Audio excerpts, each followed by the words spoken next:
मान लीजिए आपके स्टूडियो में एक जबरदस्त गाना तैयार है, एकदम हिट। पर सवाल यह है कि उसे दुनिया तक पहुंचाएं कैसे। अगर आप एक आर्टिस्ट हैं और यही सोच रहे हैं तो समझिए आप बिल्कुल सही जगह पर हैं। आज की इस चर्चा में हम यही जानेंगे कि कैसे आपका म्यूजिक लाखों लोगों तक पहुंच सकता है। चलिए शुरू करते हैं। अपना गाना स्पॉटिफाई पर कैसे डालें? ये सवाल हर इंडिपेंडेंट आर्टिस्ट के दिमाग में घूमता है ना। एक कमाल का गाना तो बना लिया, लेकिन अब उसे स्पॉटिफाई, एप्पल म्यूजिक और दुनिया की दूसरी बड़ी स्ट्रीमिंग सर्विसेज तक ले जाना, ये एक बड़ी चुनौती लगती है।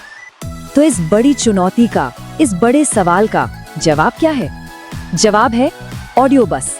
ये सिर्फ एक प्लेटफॉर्म नहीं है, सोचिए ये एक पुल है जो आपके स्टूडियो से सीधे दुनिया भर के सुनने वालों तक जाता है। ये आपके संगीत को एक ग्लोबल स्टेज देने का सबसे आसान तरीका है। तो चलिए सबसे पहले यही समझते हैं कि ये ऑडियो बस असल में है क्या चीज और ये आर्टिस्ट लोगों की कौन सी सबसे बड़ी प्रॉब्लम सॉल्व करता है। बहुत ही सिंपल भाषा में अगर कहूँ तो ऑडियो बस एक म्यूजिक डिस्ट्रीब्यूशन सर्विस है। मतलब आप अपना गाना एक जगह अपलोड करते हैं और ये उसे Spotify, Apple music, YouTube music, Jio Saavn जैसे 200 से भी ज्यादा प्लेटफॉर्म्स पर पूरी दुनिया में रिलीज कर देता है। हाँ, पर एक बात का ध्यान रखना बहुत जरूरी है। एक गोल्डन रूल है यहाँ का। आप यहाँ सिर्फ और सिर्फ अपना ओरिजिनल म्यूजिक ही रिलीज कर सकते हैं। मतलब वो गाना जिसके सारे कॉपीराइट, सारे अधिकार आपके पास हैं। किसी और का गाना ना, बिल्कुल नहीं। ये आपकी और दूसरे आर्टिस्ट की कला को बचाने के लिए ही है। ठीक है, तो अब हमें ये तो पता चल गया कि ऑडियो बस क्या है। अब अगला सवाल, इस पर शुरुआत कैसे करें? गाना रिलीज करने से पहले कुछ बेसिक सेटअप करना होता है। चलिए वो देखते हैं।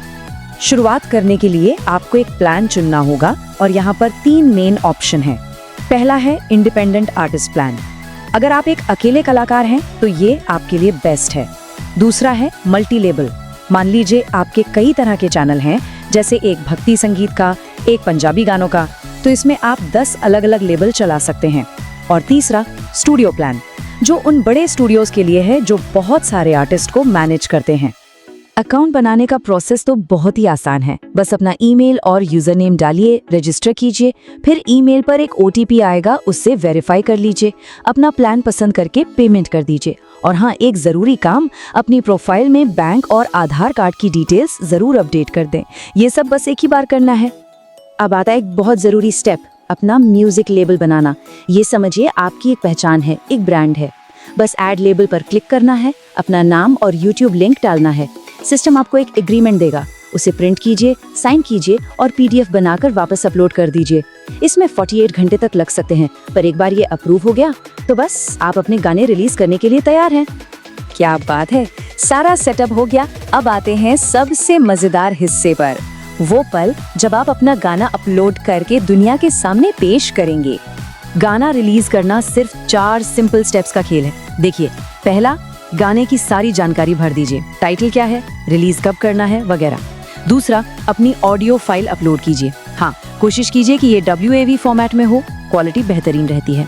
तीसरा, गाने का कवर आर्ट लगाइए। और चौथा और आखिरी स्टेप, सबमिट बटन दबा दीजिए। बस। कवर आर्ट की बात करें तो ये बहुत जरूरी है। यही तो पहली चीज है जो लोगों को दिखेगी। तो कुछ बातों का ध्यान रखें। साइज वही यूज करें जो डैशबोर्ड पर बताया गया है। कवर पर गाने का टाइटल और आपका नाम साफ साफ दिखना चाहिए। चाहे तो गीतकार और कंपोजर का नाम भी डाल सकते हैं, पर हाँ, बहुत ज्यादा नाम भरने से बचें, वरना रिलीज रिजेक्ट भी हो सकता है। इसे सिंपल और क्लीन रखिए। अक्सर आर्टिस्ट लोग UPC और ISRC कोड्स जैसी टेक्निकल चीजों में उलझ जाते हैं, तो सुनिए, इसकी चिंता करने की कोई जरूरत नहीं है। अगर आपके पास ये कोड्स नहीं है तो ऑडियो बस खुद ही आपके लिए ये कोड्स बना देगा, वो भी बिल्कुल फ्री। है ना कमाल की बात? तो लीजिए, गाना रिलीज हो गया, लोग उसे सुन रहे हैं, पसंद कर रहे हैं। अब उस सवाल पर आते हैं जिसका हर आर्टिस्ट को इंतजार रहता है, पैसे कब और कैसे मिलेंगे? मतलब रॉयल्टीज और रिपोर्ट्स का क्या सीन है? पैसे निकालना यहाँ बहुत सीधा सा हिसाब है। जैसे ही आपकी कमाई 1000 रुपए हो जाती है, आप उसे सीधे अपनी UPI ID पर विड्रॉ कर सकते हैं। कोई लंबे चौड़े फॉर्म नहीं, कोई झंझट नहीं। हाँ, एक सवाल मन में आ सकता है कि रॉयल्टी दिखने में इतना टाइम क्यों लगता है? तो देखिए, ये टाइमलाइन सब कुछ क्लियर कर देगी। मान लीजिए आपका गाना जनवरी में खूब चला, तो अगले 2 महीने यानी फरवरी और मार्च में दुनिया भर के 200 से ज्यादा प्लेटफॉर्म्स से उसका डेटा इकट्ठा होता है, प्रोसेस होता है। फिर जाकर जनवरी की कमाई आपको अप्रैल में आपके डैशबोर्ड पर दिखती है। ये पूरी इंडस्ट्री में ऐसे ही काम करता है। ऑडियो बस सिर्फ आपके गाने रिलीज ही नहीं करता, इसके डैशबोर्ड में कुछ एक्स्ट्रा टूल्स भी हैं जो आपके बहुत काम आएंगे। चलिए उन पर भी एक नजर डाल लेते हैं। एक बढ़िया फीचर है YouTube का ऑफिशियल आर्टिस्ट चैनल। आप यहीं से उसके लिए क्लेम कर सकते हैं। इससे आपके चैनल के नाम के आगे वो वेरीफाइड म्यूजिक वाला टिक आ जाता है। और एक और कमाल का टूल है वाइट लिस्टिंग। आप अपने YouTube, Facebook और Instagram चैनलों को यहाँ वाइट लिस्ट कर सकते हैं। इसका फायदा, जब आप इन प्लेटफॉर्म पर अपनी रील्स या वीडियो में अपना ही गाना यूज करेंगे तो आपको कभी कोई कॉपीराइट क्लेम नहीं आएगा। है ना शानदार? तो देखा आपने पूरी जर्नी, आपके स्टूडियो से लेकर दुनिया भर के लाखों कानों तक। अब आपको पूरा रास्ता पता है, तो अब सवाल सिर्फ एक ही बचता है, आपका अगला हिट गाना दुनिया को सुनने के लिए कब मिल रहा है? चलिए शुरुआत कीजिए और अपनी आवाज को पूरी दुनिया तक पहुंचाइए।